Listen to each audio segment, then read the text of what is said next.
di mana pada malam ini kita akan berkongsikan sedikit hadis-hadis Nabi SAW yang dipetik daripada sebuah kitab yang bertajuk 40 hadis kelebihan ilmu dan ulama, susunan Kiai Muhammad Syukri bin Yunus Al-Banjari, terjemahan dan huraian oleh Syekh Ahmad Fahmi Zamzam Al-Maliki. Bismillahirrahmanirrahim. Assalamualaikum warahmatullahi wabarakatuh. Alhamdulillahi rabbil alamin wa bihi nasta'in ala umuri dunya waddin. Allahumma salli wa sallim wa barik ala sayyidina wa maulana Muhammad an-nur al-muzhib linisyan binurih wa ala alihi wa sahbihi fi kulli lamhatin wa nafasin adada ma wasi'a ilmu Allah. Subhanaka la ilma lana illa ma 'allamtana innaka antal alimul hakim. La ilaha illa anta subhanaka inni kuntu minaz zalimin. Thumma amma ba'd. Tuan-tuan dan puan-puan, hadirin hadirat, para jemaah masjid yang dikasihi Allah Subhanahu wa taala. Alhamdulillahirabbil alamin. Pada malam yang berbahagia ini, Allah merezekikan kita dapat bersama-sama duduk dalam majlis ilmu pengetahuan, di mana pada malam ini kita akan berkongsikan sedikit hadis-hadis Nabi SAW yang dipetik daripada sebuah kitab yang bertajuk 40 hadis kelebihan ilmu dan ulama, susunan Kiai Muhammad Syukri bin Yunus Al-Banjari, terjemahan dan huraian oleh Syekh Ahmad Fahmi Zamzam Al-Maliki. Jadi kita akan bacakan hadis-hadis tersebut dan kita akan melihat apakah penerangannya. Hadis yang pertama, Bismillahirrahmanirrahim, kelebihan orang yang alim. An Abi Umamah radhiyallahu anhu qala dzukira li Rasulillah sallallahu alaihi wa ala alihi wasallam rajulani 'abidun wa 'alimun faqala fadlul 'alimi 'ala al-'abidi kafadli 'ala adnakum. وفي رواية عنه ثم قال رسول الله صلى الله عليه وعلى آله وسلم إن الله وملائكته وأهل السماوات وأهل الأرض حتى النملة في جحرها والحيتان في البحر ليصلون على معلم الناس خيرا. أخرجه سنن الترمذي.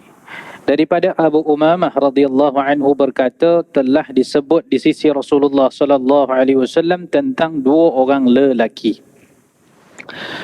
Pertama, orang yang abid, iaitu ahli ibadat. Dan yang kedua, orang yang alim, iaitu orang yang memiliki ilmu pengetahuan yang luas.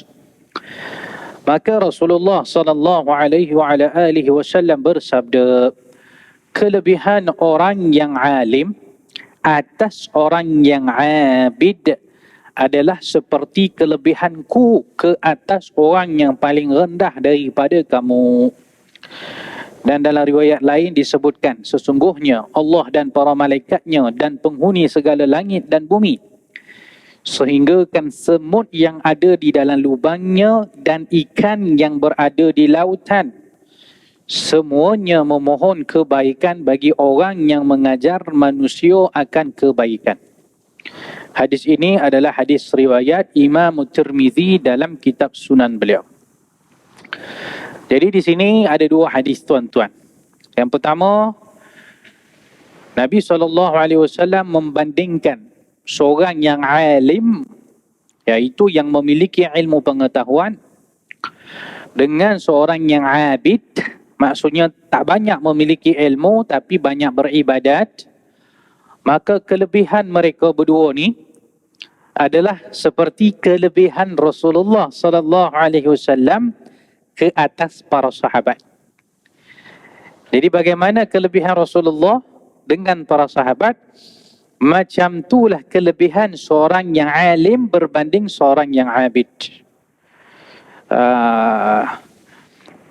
Ini dipanggil, apa kata orang, perbandingan ke Nabi membuat perbandingan, dan perbandingan ini jelas, cukup jelas. Nabi nak bandingkan orang yang alim, yang ada ilmu, dengan kedudukan orang yang abid, orang yang tak ada ilmu dan banyak berbuat ibadat. Maka kedudukannya seperti kedudukan Nabi dengan para sahabat radhiyallahu anhum. Jadi kata-kata Nabi SAW ini cukup jelas nak bagi tahu kita siapa lebih mulia dan bagaimana tahap kemuliaan orang alim berbanding dengan orang abid. Jadi kenapa dia jadi macam ni ya tuan-tuan? Kenapa orang alim ini dikatakan jauh lebih mulia daripada orang yang abid? Jadi seumpama kedudukan Nabi dengan para sahabat, macam itulah kedudukan orang alim dengan abid. Kenapa dikatakan begitu rupa? Maka penjelasannya adalah kerana kedudukan orang alim, para ulama, kedudukan mereka adalah di bawah kedudukan para anbiya dan juga para mursalin. Kedudukan orang ulama adalah setelah kedudukan para anbiya dan juga para mursalin. Kita sedia maklum bahawa golongan manusia yang paling mulia di sisi Allah Subhanahu wa taala itu golongan para nabi dan rasul. Maka setelah golongan nabi dan rasul, siapa yang paling mulia di sisi Allah? Maka tempat keduanya adalah golongan para alim ulama. Bawah lagi daripada alim ulama, barulah orang-orang salihin, para abid yang mereka banyak beribadat. Jadi ada 3 level lah. Manusia yang paling mulia di sisi Allah, itu para nabi dan juga para rasul. Dan setelah para nabi dan rasul, yang paling mulia adalah para alim ulama. Dan yang ketiga, para salihin dan juga para ubad, para abid. Kenapa para alim ulama dikatakan golongan paling mulia setelah Nabi dan juga Rasul? Kenapa ulama paling mulia? Kenapa orang alim ini paling mulia setelah Nabi dan juga Rasul? Kerana mereka lah golongan yang menyambung kerja para Nabi dan Rasul. Apa kerja pada Nabi dan Rasul? Adalah menyeru manusia kepada tauhid. Menyuruh manusia untuk mengesakan Allah, beriman kepada hari akhirat. Kerja para Nabi dan Rasul menyeru manusia untuk melakukan amalan-amalan soleh. Suruh datang masjid, suruh jaga solat, suruh keluarkan zakat, suruh pergi puasa, haji dan semuanya. Itu kerja para Nabi dan juga Rasul. Maka kerja itu pada hari ini disambung oleh para alim ulama. Mereka yang menggantikan para Nabi dan juga Rasul untuk menyeru manusia untuk bertauhid kepada Allah, untuk mencari ilmu pengetahuan, untuk melaksanakan syiar-syiar agama. Tanpa alim ulama yang mengajarkan manusia tentang tauhid, maka manusia tidak pandai untuk bertauhid kepada Allah. Tanpa alim ulama yang mengajarkan kepada manusia tata cara untuk beribadat, maka manusia tak reti cara nak beribadat kepada Allah. Tanpa golongan alim ulama yang mengajarkan kepada manusia mana halal, mana haram, mana syubhat, mana makruh, mana sunat, mana harus, maka manusia takkan tahu permasalahan halal haram, semua tak tahu. Mana halal, mana haram tak tahu. Mana riba, mana tak riba, mana boleh, mana syariah compliant, mana tak syariah compliant, semua tak tahu. Tahu sebab apa? Tahu sebab adanya alim ulama yang mengajarkan kepada kita cara membezakan mana halal haram. Kalau sampai satu masa tak ada dah alim ulama kat dunia ni, manusia dah tak tahu mana betul mana salah, mana hak mana batil, mana halal mana haram, tak tahu. Ya. Jadi kita nampak kedudukan para alim ulama, mereka menyambung tugasan para nabi dan juga rasul. Ya. Kebetulan kita ni baru melepasi hari guru kan.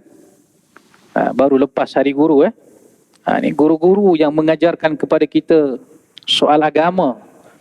Mereka ada ilmu pengetahuan, mereka mendidik kita untuk beramal dengan ilmu tersebut. Mereka lah golongan alim yang membimbing tangan kita untuk mengamalkan agama ini. Ya. Kalau satu kampung tu tuan-tuan, tak ada orang yang pandai menikahkan orang, maka orang kampung itu tak dapat nak nikah dah. Dia kena pergi kampung lain untuk bernikah. Sebab tak ada tok kadi, tok wali yang reti nak menikahkan dia. Kalau satu kampung tu langsung tak ada orang yang boleh menguruskan jenazah, maka kalau ada orang mati dekat kampung tu, jenazah kena hantar ke kampung lain. Sebab kat kampung tu tak ada orang yang menguruskan jenazah. Jadi bila satu kampung itu ada orang alim, maka terlaksanalah suruhan syiar agama. Kalau tak ada orang alim, semua ke laut tuan-tuan dan puan-puan. Sebab itu seorang tabi'in yang besar, seorang tabi'in yang hebat nama dia Imam Hasan Al-Basri.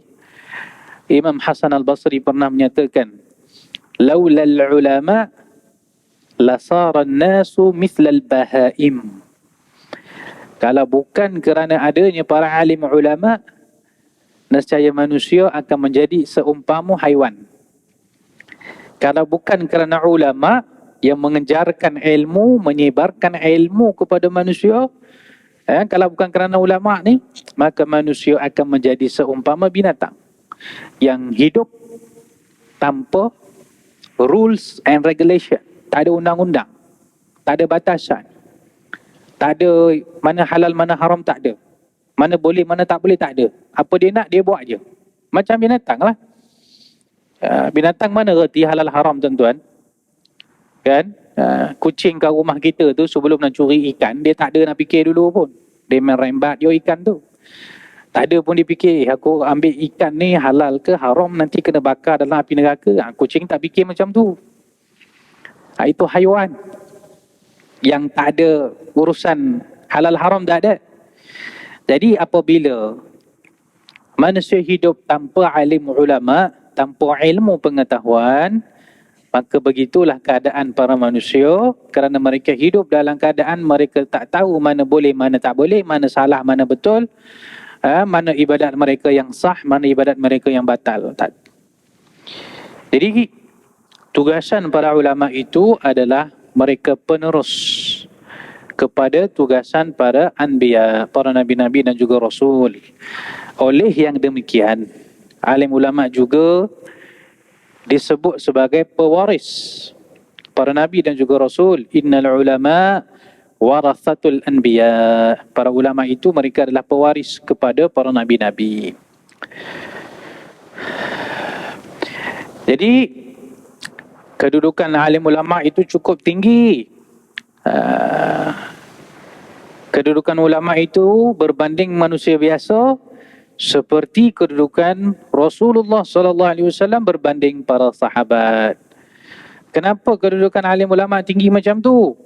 Kerana mereka adalah penyambung tugasan para nabi dan juga rasul. Mereka adalah pewaris bagi nabi dan juga rasul. Baik. Nanti ada hadis-hadis yang lain yang akan menjelaskan kepada kita tentang kedudukan ulama.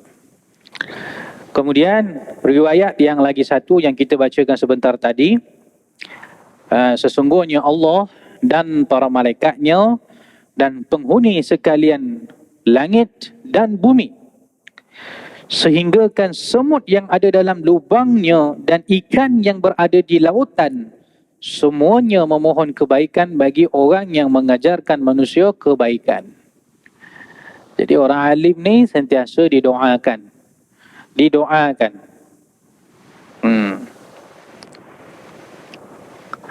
Bila disebut Allah dan para malaikat memohon kebaikan, tu kena faham juga hadis ni kan. Kalau malaikat memohonkan kebaikan, kita fahamlah. Kalau Allah memohon kebaikan tu, macam mana kita nak faham? Maksud Allah memohon kebaikan bukanlah maksudnya Allah tu memohon. Tidak, Allah mengurniakan kebaikan. Samalah dalam firman Allah Subhanahu Wa Taala, Inna Allaha wa malaikatahu yusalluna 'alan nabi. Sesungguhnya Allah dan juga para malaikat bersalawat kepada Nabi. Allah bersalawat kepada Nabi itu dengan cara macam mana? Malaikat salawat kepada Nabi itu cara macam mana? Takkan dua-dua salawat Allah dan salawat malaikat itu sama? Mesti ada beza tuan-tuan. Malaikat bersalawat maksudnya malaikat memohon rahmat untuk Nabi. Kalau Allah salawat macam mana? Innallaha wa malaikatahu yusalluna 'alan nabi kan. Setiap minggu kita dengar pada hari Jumaat. Kotlah ada orang tanya, kalau Allah selawat kepada Nabi tu macam mana cara dia sebenarnya? Takkan Allah selawat kepada Nabi tu sama macam malaikat selawat kepada Nabi? Malaikat selawat kepada Nabi maksudnya malaikat memohon kepada Allah menurunkan rahmat kepada Nabi SAW. Jadi Allah selawat tu macam mana cara dia? Dijelaskan oleh ulama tafsir, Allah bersalawat maksudnya Allah sentiasa mencurahkan rahmat dan kebaikan kepada Nabi. Bukan Allah memohon kebaikan untuk Nabi. Tak boleh faham lagu tu. Kan? Jadi Allah menurunkan rahmat dan kebaikan kepada Nabi, itu maksudnya Allah bersalawat kepada Nabi. Kalau malaikat bersalawat kepada Nabi, maksudnya malaikat memohon kepada Allah, minta diturunkan rahmat dan kebaikan. Macam tu. Jadi hadis ni kata, sesungguhnya Allah, malaikat, penghuni langit dan penghuni bumi, termasuk semut dan juga ikan, semuanya memohon kebaikan bagi orang yang mengajar manusia kebaikan. Jadi Allah memohon kebaikan, maksudnya Allah menurunkan kebaikan bagi orang yang mengajar manusia.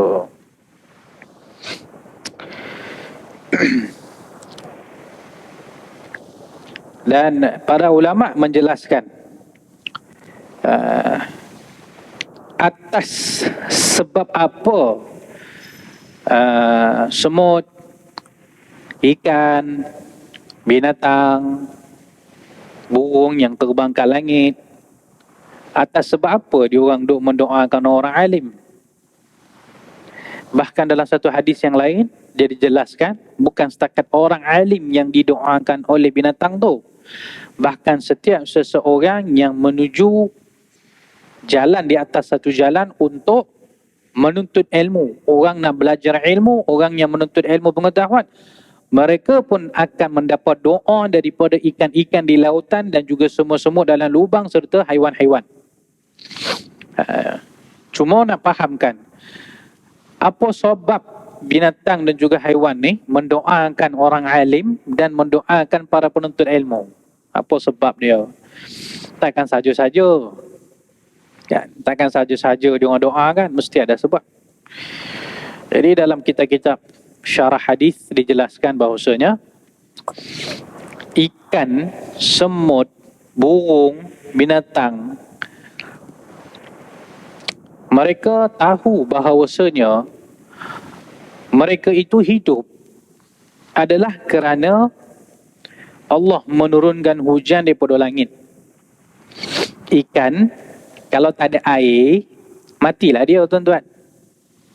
Ikan hidup sebab apa? Sebab adanya hujan. Kalau hujan tak ada, kemarau, kolam pun tak ada, sungai pun tak ada, laut pun ikan-ikan boleh mati. Jadi hidupnya ikan di laut, di sungai, di kolam adalah disebabkan adanya hujan. Begitu juga semut. Begitu juga semua binatang yang ada ke muka bumi ini. Ada hujan, hiduplah binatang. Tak ada hujan, matilah binatang. Ayam, kambing, lembu, semuanya nak minum apa kalau air hujan tak ada? Kalau hujan tak ada, kemarau panjang, binatang akan mati. Di negara-negara yang kemarau panjang, yang tak turun hujan, seperti contohnya di negara Sudan ke, Afrika Selatan, di Bosnia, binatang tak boleh nak hidup. Sebab apa tak boleh hidup? Sebab air tak ada. Sebab apa air tak ada? Hujan tak ada. Jadi bila ada hujan, binatang pun hidup. Okey. Allah menurunkan hujan adalah sebagai tanda rahmat kepada hamba-hambanya yang bertakwa. Hujan itu kan rezeki. Rezeki itu Allah turunkan kerana adanya hamba-hambanya yang bertakwa kepada Allah, yang beribadat kepada Allah.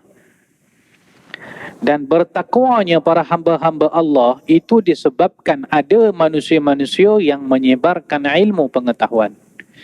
Bila ada ilmu, ada takwa. Bila ada takwa, Allah turunkan hujan. Bila Allah turunkan hujan, hiduplah ikan-ikan di laut, semut-semut dan juga burung-burung di langit semua dapat hidup. Jadi semut faham benda ni. Ikan pun dia faham, burung pun dia faham benda ni. Sebab itu mereka tahu hidupnya mereka tu adalah kerana adanya para alim ulama, adanya para penuntut ilmu yang dengan mereka bertambah takwa pada manusia. Bila bertambah takwa pada manusia, Allah rahmat, Allah turunkan rezeki seperti hujan, maka dengan hujan tadi hiduplah semua binatang yang kita sebutkan tadi.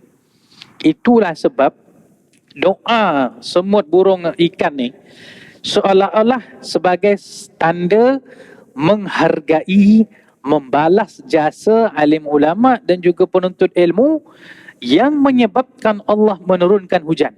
Yang dengan hujan itu hiduplah binatang-binatang tadi. Ini penjelasan para ulama bagi menjawab persoalan kenapa ikan, semut semua nak doakan orang alim dan juga para penuntut ilmu. Ya. Jadi tuan-tuan dan puan-puan, kalau binatang pun sangat memahami kedudukan para alim ulama, kalau binatang pun tahu kedudukan para penuntut ilmu, bila penuntut ilmu berjalan, semua ikan-ikan yang berada di sekeliling dia, binatang yang berada di sekeliling dia mendoakan penuntut ilmu yang pergi menuntut ilmu itu. Binatang pun tahu kedudukan para penuntut ilmu dan juga para alim ulama. Masya Allah, tabarakallah. Jadi dua hadis ini menjelaskan tentang kedudukan ulama. Kita baca hadis yang kedua. An Ibn Abbas radhiyallahu anhuma qala qala Rasulullah sallallahu alaihi wa ala alihi wasallam faqihun wahid ashaddu ala syaitan min alfi abid. Daripada Abdullah bin Abbas radhiyallahu anhuma berkata, telah bersabda Rasulullah sallallahu alaihi wa ala alihi wasallam, seorang yang alim lebih kuat pengaruhnya ke atas syaitan daripada 1000 orang abid, iaitu orang yang tidak alim. Hadis riwayat Imam Tirmizi dan juga Ibnu Majah. Makna hadis ini adalah syaitan lebih takut kepada orang yang ada ilmu 1000 kali ganda lebih dia takut daripada syaitan takut kepada orang yang abid. Jadi syaitan lebih takut dengan orang yang ada ilmu berbanding orang yang banyak beribadat. Jadi orang yang alim, yang ada ilmu pengetahuan, dia ni jauh ditakuti, digeruni oleh syaitan berbanding 1000 orang abid yang hanya beramal, beribadat tapi tidak memiliki ilmu pengetahuan. Kenapa syaitan lebih takut dengan orang alim? Apa yang ada pada orang alim sampai syaitan lebih takut kat dia berbanding 1000 orang abid? Okay, jawapan dia ialah ilmu lah. Ya, orang alim ada ilmu. Iaitu dengan ilmu tadi, bila manusia ada ilmu, tuan-tuan, kita ada ilmu, maka dengan senangnya kita boleh mengesan hasutan syaitan. Kita tahu mana satu waswas syaitan, mana satu bukan waswas syaitan. Bila syaitan nak kacau je, kita tahu, oh ni syaitan ni. Bila syaitan datang nak hasut je, kita tahu, oh ni syaitan ni. Dan bila ada ilmu, tahu pula macam mana nak berlindung daripada syaitan. Berbanding orang yang abid, dia sembahyang, betul lah dia sembahyang, dia beramal, dia beribadat. Bila syaitan datang hasut dia, bila syaitan datang was-was kat dia, dia pun tak tahu itu adalah hasutan syaitan. Maka termakanlah dia dengan hasutan syaitan yang menyebabkan ibadat-ibadat dia semuanya hancur binasa. Memang banyak ibadat, tapi ibadat itu rosak sebab dihasut oleh syaitan. Berbanding kalau orang yang alim, walaupun ibadat tak banyak, tapi dia tahu macam mana nak jaga ibadat dia daripada dirosakkan oleh syaitan. Contohlah tuan-tuan. Contoh. Ada orang dia banyak beribadat. Dia baca Quran, dia salat, dia zakat, banyak bersedekah, bumbang-bumbang, banyak ibadat dia. Tapi dia tidak memiliki ilmu yang banyak. Dia tak pandai membezakan mana hasusan syaitan. Dia tak tahu apakah cara syaitan akan kontrol seseorang. Dia tak tahu apa bentuk was-was syaitan yang akan syaitan masukkan dalam hati manusia. Dia tak tahu. Tapi dia banyak ibadat. Maka datang syaitan, dia jentik sikit je dalam hati manusia ni sifat riak atau sifat takabur. Maka orang yang banyak beribadat ni, semakin dia beribadat, dalam hati dia tu dah ada sifat takabur.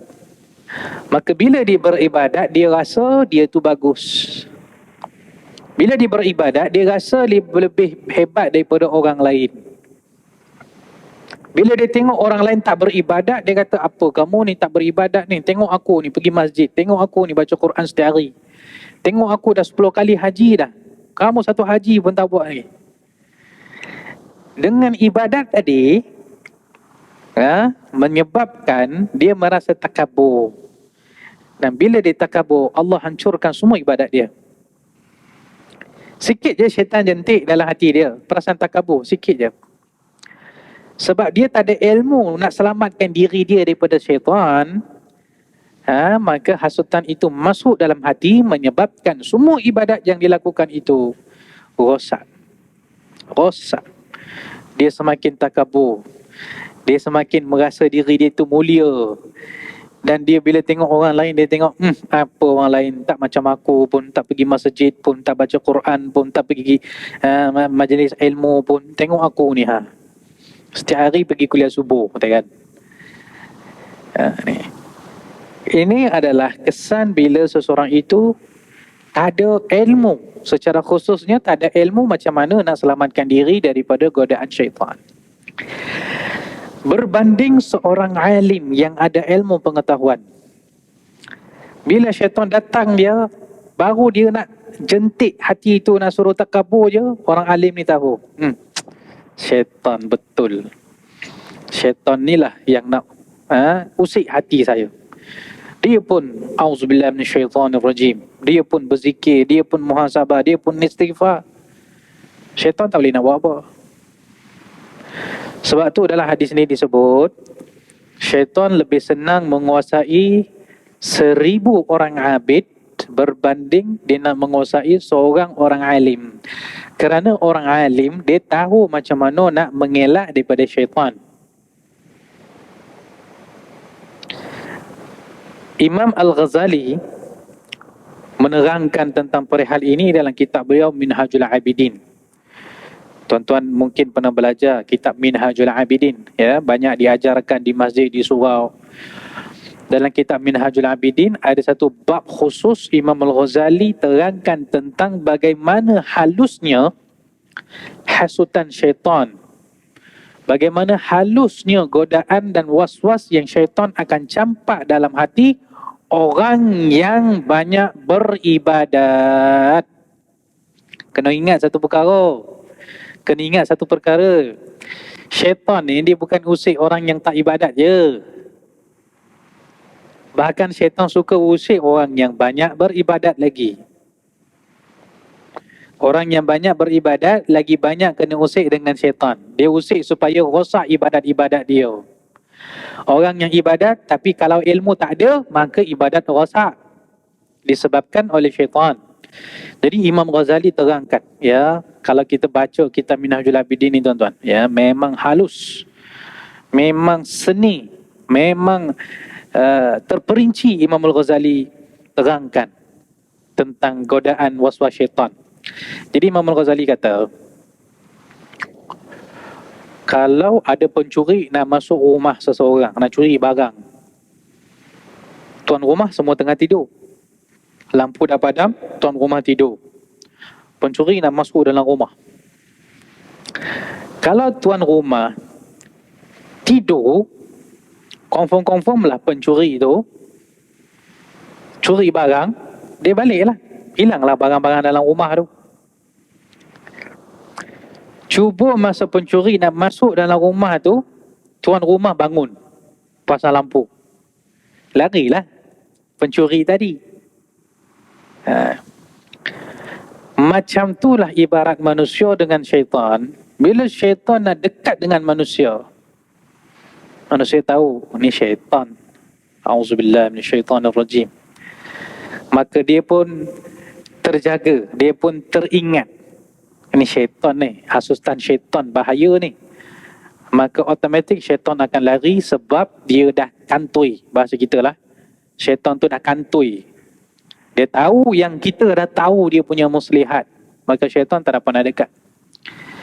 Tapi kalau tidak memiliki ilmu, syaitan datang, dia tapau kita. Dia masukkan semua benda-benda buruk dalam hati. Habislah tuan-tuan, rosak hati tersebut. Jadi itu adalah sebab kenapa ilmu itu sangat penting. Kerana ilmu itu yang menyebabkan syaitan jauh daripada seseorang. Ada satu kisah yang dinukilkan dalam kitab-kitab tasawuf. Kisah berkaitan dengan Imam Abdul Qadir Al-Jailani. Imam Abdul Qadir Jailani, seorang ulama, seorang awliya yang cukup hebat, yang selalu kita dengar nama dia. Imam Abdul Qadir Jailani, bila dah sampai satu kedudukan yang cukup hebat, dia seorang ulama, dia seorang wali, kedudukan dah cukup hebat. Maka pada satu hari Imam Jailani duduk dalam rumah dia sedang berkhalwat, berzikir kepada Allah Subhanahu Wa Taala.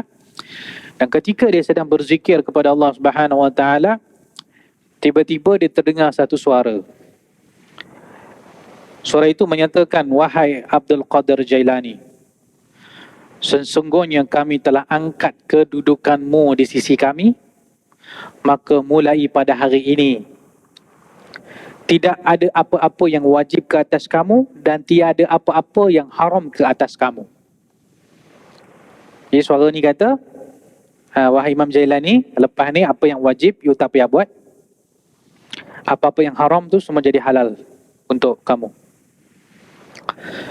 Maka Imam Abdul Qadir Jailani bila dengar suara ni, dia menjerit dengan suara yang kuat, berambuslah kamu wahai iblis la'natullah. Imam Jailani menjerit dengan suara yang kuat, berambuslah kamu wahai iblis la'natullah.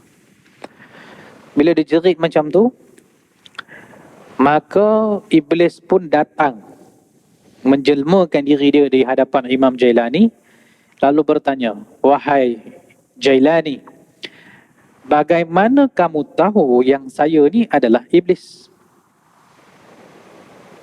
Maka Imam Jailani pun menjawab, aku tahu kamu ni iblis kerana sesungguhnya hamba yang paling mulia di sisi Allah, makhluk yang paling agung di sisi Allah, iaitu Nabi Muhammad sallallahu alaihi wasallam pun Allah tak halalkan yang haram bagi dia, dan Allah tak hilangkan kewajipan bagi Nabi. Nabi wajib tak sembahyang? Wajib sembahyang. Padahal Nabi adalah manusia paling agung di sisi Allah. Nabi bahkan sembahyang sampai bengkak kaki Nabi. Nabi tinggal tak benda yang haram. Nabi lah manusia yang paling cepat tinggalkan benda-benda haram. Padahal Nabi insan yang paling mulia di sisi Allah. Kalau insan yang paling mulia di sisi Allah pun Allah tak bagi dia speciality tinggalkan benda wajib dan boleh pula melakukan benda haram, ya.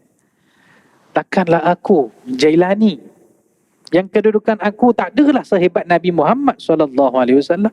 Takkanlah aku ni tiba-tiba Allah kata boleh buat benda haram dan boleh tinggalkan benda wajib. Sebab itulah aku tahu yang cakap macam ni adalah syaitan, adalah iblis. Maka iblis pun menjawab, kamu telah selamat daripada hasutan aku kerana kamu ada ilmu pengetahuan. Kalau kamu nak tahu, aku telah berjaya menyesatkan 1000 ahli ibadat dengan cara aku ni. Syaitan kata dia berjaya sesatkan 1000 orang ahli ibadat dengan cara macam ni. Apa cara dia macam ni? Dia pergi dekat orang tu, dia hasut, dia kata kamu ni ibadat dah banyak dah ni. Kamu ni rajin betul pergi masjid, rajin betul tahajud, rajin betul berzikir, rajin betul baca Quran. Kamu dah confirm ni masuk syurga ni.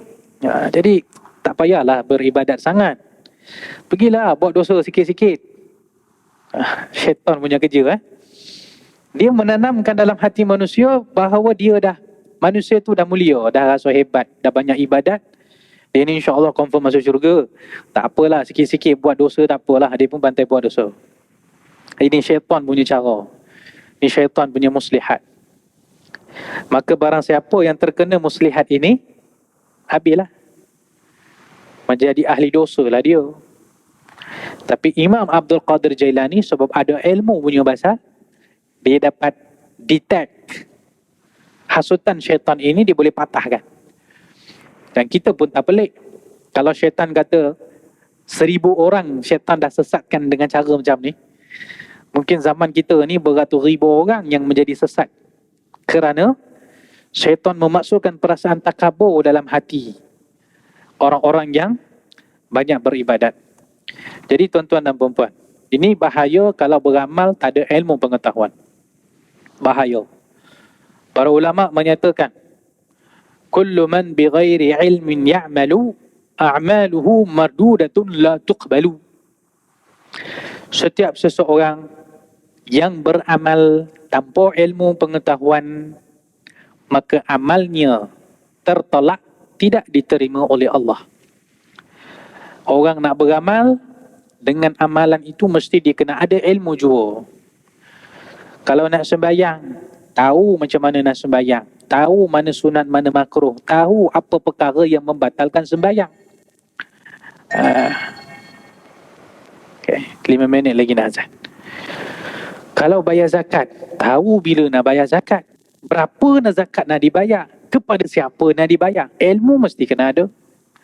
Nak buat umrah, nak buat haji, mesti kena pergi kursus haji, belajar apa syarat-syarat apa rukun-rukun haji, apa wajib-wajib haji. Kalau langgar yang ni kena bayar dam, kalau langgar yang tu kena bayar dam, kalau tak sengaja kena macam mana. Semua kena ada ilmu. Namanya ilmu fiqah. Kan? Dan di samping ilmu fiqah, ada pula ilmu tasawuf. Nak jaga amalan itu daripada rosak daripada dalam. Tengah syok beramal, tiba-tiba terselit perasaan riak dalam hati, habis. Tengah syok beramal, terselit perasaan takabur dalam hati, habis. Tengah syok beramal, hilang perasaan ikhlas, habis. Maka di sini pentinglah ilmu pengetahuan. Dan orang yang ada ilmu pengetahuan, dia akan selamat daripada godaan syaitan.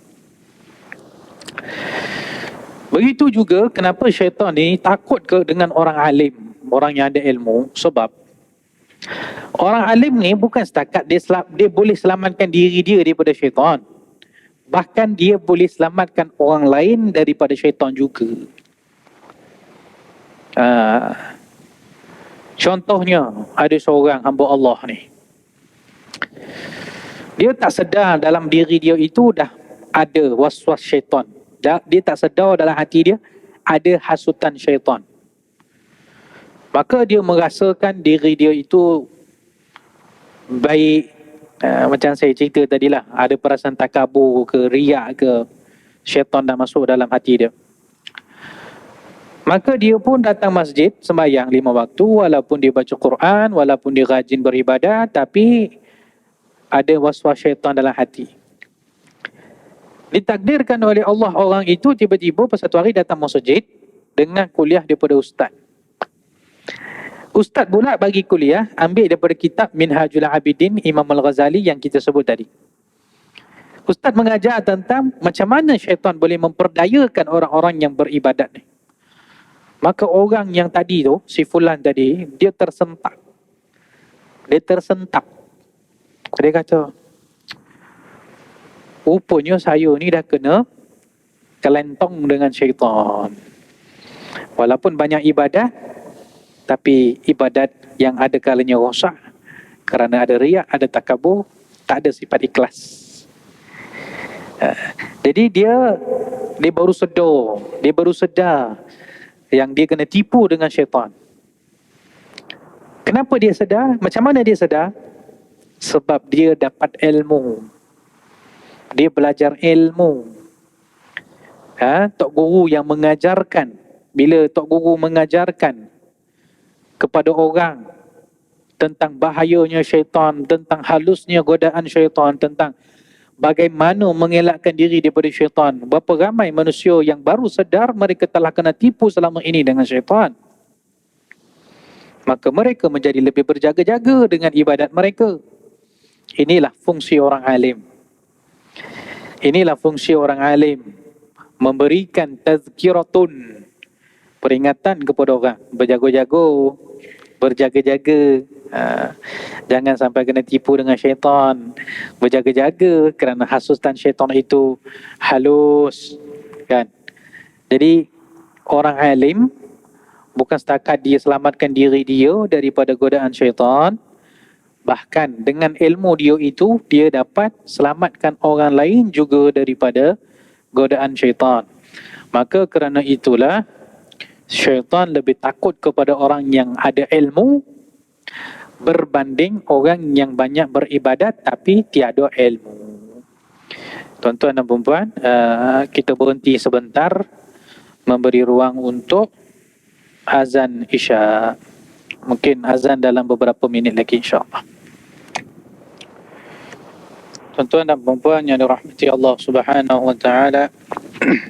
Jadi beberapa hadis yang kita kongsikan tadi menjelaskan tentang kedudukan orang-orang yang ada ilmu, orang-orang alim. Dalam semua sudut, orang-orang alim ini mereka adalah golongan yang beruntung kerana mereka tahu macam mana caranya untuk mendekatkan diri kepada Allah Subhanahu wa Ta'ala. Dan mereka tahu bagaimana nak melaksanakan sesebuah ibadat itu seperti yang dikehendaki oleh Allah dan juga Rasulnya. Dan orang alim, orang ada ilmu ini, mereka juga mengetahui bagaimana nak menjaga amal ibadat mereka itu daripada dirosakkan oleh hasutan-hasutan syaitan, hasutan-hasutan nafsu dan sebagainya. Jadi semakin banyak ilmu seseorang, maka semakin banyaklah pintu-pintu kebaikan yang terbuka pada diri dia. Contoh ya tuan-tuan dan puan-puan, pada saat ini kita berada di dalam masjid. Sebagian orang, dia ada ilmu, dia tahu bila masuk dalam masjid, dia kena niat i'tikaf. Bila ada ilmu tentang i'tikaf, dia tahu kelebihan i'tikaf, macam mana nak niat i'tikaf, dia tahu. Dia masuk dalam masjid, terus niat i'tikaf. 3 jam dia duduk kat masjid, 3 jam tu penuh dengan pahala dia dapat. Setiap saat dia dapat pahala. Dia tidur kat masjid pun dapat pahala. Sebab dia niat i'tikaf. Kalau 10 minit je dia duduk dalam masjid dengan niat i'tikaf, tetap dapat pahala. Ada orang lain, dia tak ada ilmu. Dia masuk dalam masjid, dia tak niat i'tikaf. Maka dia tak dapat apa-apa walaupun dia duduk sini 1 hari penuh daripada pagi sampai malam. Dia tak dapat pahala i'tikaf pun. Ini contoh paling simple. Beza orang ada ilmu dengan orang tiada ilmu. Ada orang datang masuk dalam masjid, dia tahu bila masuk dalam masjid kena sembahyang tahiyatul masjid. Dalam mazhab Syafi'i, makruh kalau orang tu duduk dalam masjid tak sembahyang solat tahiyatul masjid. Dia pun datang, dia pun sembahyang tahiyatul masjid. Sebab dia ada ilmu. Orang kalau tak ada ilmu, dia masuk, dia duduk lah. Tahiyatul masjid apa benda pun dia tak tahu. Kan? Contoh lain, orang ada ilmu, dia tahu, ni bulan Syawal. Sepatutnya bulan Syawal dia kena sembahyang, dia kena puasa 6. Dia tahu kelebihan puasa 6. Dia tahu puasa 6 ya, afdal dilakukan berturut-turut. Tapi kalau tak dapat buat berturut-turut, kalau nak asing-asing pun boleh. Ada ilmu, dia pandai, dia akan buat. Ya. Jadi ilmu pengetahuan ni, dia buka pintu-pintu kelebihan, pintu-pintu ibadat yang takkan terbuka bagi orang yang tiada ilmu pengetahuan. Beza sangat ya tuan-tuan dan puan-puan. Sebab itu ilmu ini penting, ya, selama-lamanya penting. Dan insya-Allah kalau Allah Subhanahu Wa Taala bagi kita kesempatan, kita akan teruskan. Ada 40 hadis dalam kitab ini tentang kelebihan ilmu dan kelebihan ahli ilmu, orang-orang yang mencari ilmu. Mudah-mudahan Allah Subhanahu Wa Taala taufikkan kita untuk mempelajari hadis-hadis Nabi ini dan memahami dan beramal dengannya. Wallahu a'lam. InsyaAllah kita bertemu lagi pada masa akan datang. Bismillahirrahmanirrahim. Alhamdulillahirabbil alamin. Allahumma anfa'na bima 'allamtana wa 'allimna bima yanfa'una wa zidna 'ilman wa 'amalan ya arhamar rahimin. Allahumma ati nufusana taqwaha wa zakkiha anta khairu man zakkaha anta waliyuha wa maulaha. اللهم نور قلوبنا بنور هدايتك كما نورت الأرض بنور شمسك يا أرحم الراحمين. صلى الله وسلم على سيدنا محمد وعلى آله وصحبه أجمعين والحمد لله رب العالمين. السلام عليكم ورحمة الله وبركاته.